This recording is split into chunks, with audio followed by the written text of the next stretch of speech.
Hello everyone, my name is Dana Goetz and I'm a doctoral student in the clinical psychology program, and I just want to thank everyone who showed up to support me here today, especially some of my research assistants who were so integral to helping me complete my thesis.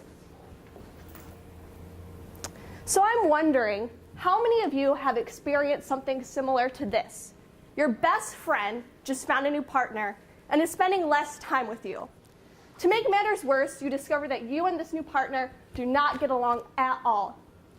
If you are in this situation, what steps would you take to solve the problem? What is it that gets in the way of our ability to effectively solve interpersonal problems? Well, this is the question I set out to answer for my thesis. Interpersonal problems are especially frequent for people with psychological disorders. And studying the underlying processes that cut across psychological disorders may help us understand what affects poor social problem-solving skills. For example, difficulty regulating emotions and interpersonal problems are common among people with depression, anxiety, obsessive-compulsive disorder, post-traumatic stress disorder, and a whole host of other psychological disorders. Given the fact that if someone has a disorder, they don't just have one, but they have multiple at the same time, it would make more sense to target these underlying processes than treating each disorder separately. So for my thesis, I hypothesized that some known underlying processes would predict poor social problem-solving skills. I ran 160 participants through a survey where they completed self-report measures of these underlying processes, as well as a self-report measure of social problem-solving.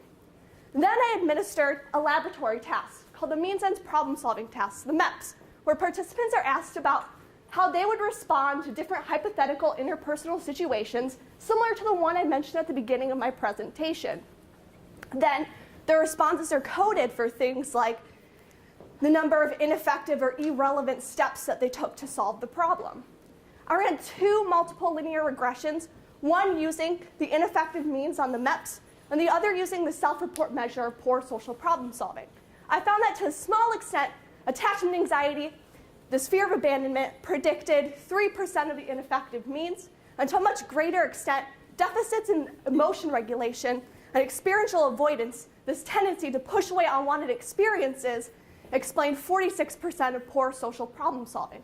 So what this means is next time you're faced with a difficult interpersonal situation, like your friend isn't spending time with you, you can learn skills to better manage your emotions, to accept them, so that way, when you're faced with that distress or that disappointment, you can focus on the task at hand instead of letting those emotions get the best of you.